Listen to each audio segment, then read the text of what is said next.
Hello everyone, welcome to Aptera Owners Club. So today, Aptera released their March 2022 update. Their last Aptera update was back in December, so it's been a couple of months, but we've had a lot of information coming out about Aptera in the last couple of days. There's this update, official update from Aptera, and then Transport Evolved has uploaded two recent videos about their visit to Aptera. And those of you guys who are following this channel might have noticed that I had a commentary video on their video, which I was asked to take down because the audio quality was kind of bad. There was some issues with that, and they were having some quality control issues where people thought that my video was their video and it was making them look bad, so they asked me to take it down, which I totally understand. So I took it down, and they graciously offered to give me clips of their footage of the timestamps I wanted if I wanted to remake that video. But I'll just kind of talk about what we learned from those videos as we go through this video together. Hey Aptera fans, it's Chris. I'm at our beautiful new production facility here in sunny Carlsbad, California. Construction has been coming along nicely and we'll be moving into this facility over the next couple months. Pablo, Okay, so we've seen this production facility before. In their December update, they had the Aptera driving around in here. Looks like what they've done is they've painted the inside and done the flooring. And in the Transport Evolved interview, or one of the other videos recently, Chris said that it took like months just to do the flooring. So, you know, it's a large building, so things took longer than expected, I guess. But it doesn't really matter that the production facility is like this, because I think they still need to get suppliers set up. And he said in the previous interview that that's what they're mainly focusing on, is getting their suppliers set up. And it looks like what they're planning on doing is getting suppliers that will build like entire assemblies for them. He talked about how one place was going to supply the welded front end of the vehicle, another one's going to do the entire door assembly. And so it looks like basically they're going to just bolt the things together at this facility, and that most of the subsystems will come from other suppliers. So they're not going to be doing their own welding or anything like that here, or their own fabrication. Looks like maybe they'll do the shell. I'm not sure. But it took a long time to just do this, and it looks like they're looking at getting the equipment now. VP of production has been back in Detroit and in several other places acquiring the manufacturing equipment that will fill this facility over the next 6 months as we press to keep to our schedule to deliver vehicles by the end of this year. As we near production, we're refining and locking down many components of the Aptera design. Our solar team has been making amazing progress. We finally built our first full production run of panels for the vehicle. Okay, so that's like something we didn't know. They finished their production run of the vehicle and they're going to validate the process, which is nice. And we're going through testing and validation for the production processes now. If you've been following our social media, you've seen refinements to our interior that have been just amazing. And our head of design, Jason Hill, can share a little more about that. Hi everyone, Jason Hill here, Aptera's Chief of Design. I'm going to talk a little bit today about beta interior design and also what that means for our production. Beta's matured to a point where we have a module that we're testing all the reach zones out. We're proving out our ergonomic choices. We look forward to validating all the choices that have been made, including color, material, and finish, which means all your fabrics, all your colors, all your choices. So it looks like they are committed to this yoke design. And here's the screen. And later on in we'll see better in the later shot here. And then maturing those to production level and production intent release. So a couple key things that we've done is we've created a vision assist system, which is now the screen in front of the yoke steering wheel. So that Okay, so it looks like this is the left rear view mirror and this is the right rear view camera, actually. And it's probably going to be there all the time. Like, I first thought that maybe it would like be turn signal activated, because that's how it works in my Honda Clarity. If you activate the right turn signal, this center screen on the Honda Clarity gives you the rear view camera on the right side. But it looks like it's full time. They are doing this yoke design. And I know this yoke is very polarizing. Some people like it. A lot of people seem to not like it. I'm kind of ambivalent about it. I think I'm happy either way, I think. What that screen is going to do is provide an extra level in conjunction with your side legal requirement mirrors, and we're going to have. Okay, so in the other interview, Chris made it very clear that the rear view mirror is extremely easy to remove, and you can easily remove it once regulations say that you don't need the rear view mirror.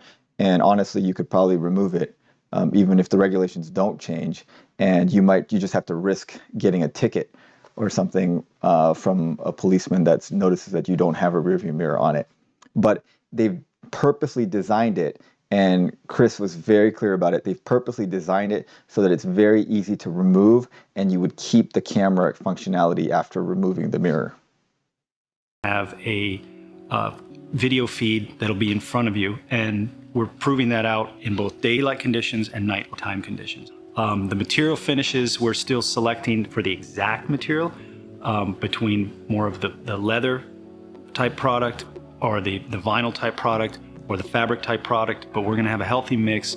Each material is going to be automotive grade to the right level for durability. Yeah, still haven't figured out what these little cubbies are for. Maybe extra storage. And we've got a really good path forward to evolve this interior as we move to production. At Aptera, we've invested a lot of time understanding the merits of using a half wheel or yoke style steering wheel. Our efforts have resulted in a gateway decision which will uphold and expand the Aptera ethos of efficiency and use.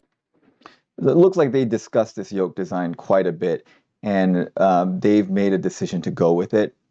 And some people really hate it. I don't mind it. And I do like how it gives you really good visibility of this screen.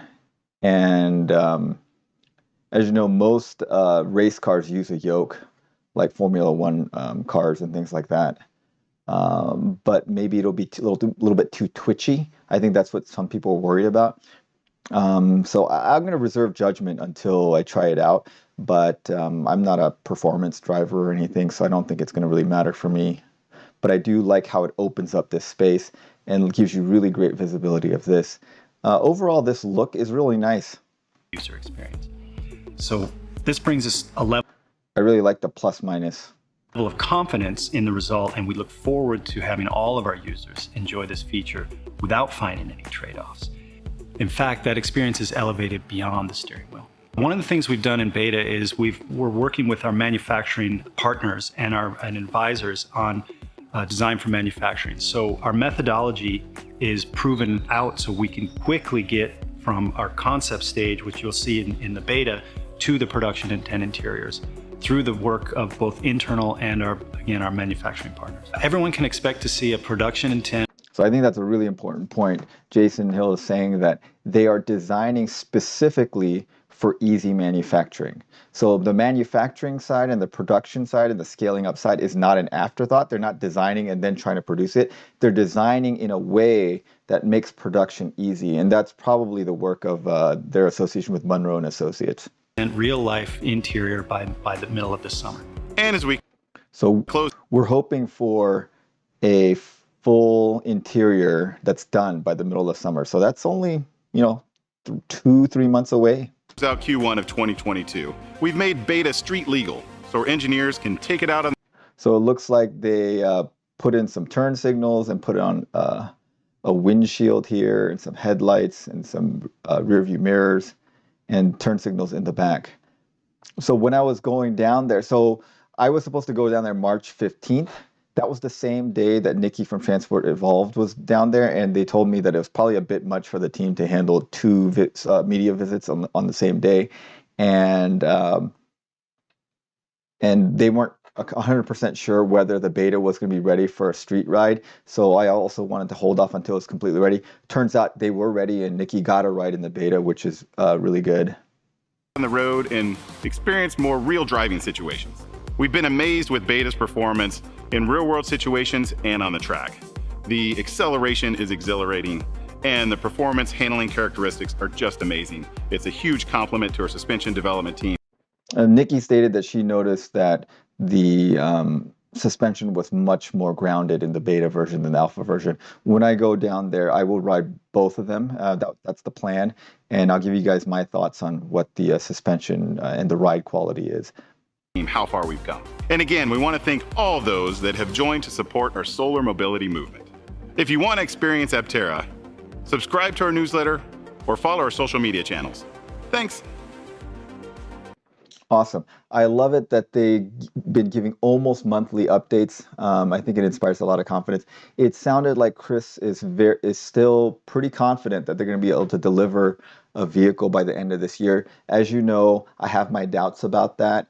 Not because I doubt their team or their ability. I just know that like very few things of this magnitude do things always line up on schedule. You know, whenever you do any kind of construction project or anything, things almost never hit projected schedule. So there's always some unexpected snafu that happens. But it looks like so far, it seems like from the way Chris is talking that things are going as planned, and up till now, they're still on track for delivery at the end of this year, which is great news. And he said in the previous interview that some of the suppliers need about 6 months of lead time to deliver the supplies. So that means if they want to start building in November, they need to lock down these suppliers by May. So that's they have to have these things locked down in about 2 months. So they got a lot of work ahead of them. But yeah, lots of updates. Looks like they're making good progress. The mirror, as we long suspected, is going to be something that's easily removable and keeps the functionality of the rear view cameras. Looks like the rear view camera view is going to be directly over the yoke screen, and it'll be there all the time. I'm hoping and I suspect that that screen will be configurable. I don't know why it wouldn't be with the way technology and chips and integration is. It's all software driven, and I would think that you could configure that screen to display a lot of different things. You know, maybe your speed, you know, maybe the rear view mirrors, you know, whatever. I suspect that that's going to be the case. I'm not sure. And then they finally figured out finalized their solar panels, and they've done a production run of that and making sure that they can scale that up appropriately. And now they're really working on getting the supplies to build their assembly plant, and also getting their suppliers locked up. And their suppliers are going to give them big modules and sub-assemblies of the vehicle, so they're not doing a lot of the fabrication, they're just doing a lot of assembly, which makes their micro factory a lot more scalable, because if you don't have to do a lot of technical work in each factory, then you can build new factories and scale them up fairly quickly, which obviously they've all thought about, and seems like the more I hear about it, the more it makes sense. Okay, well, thanks for watching, and have a great day, everyone.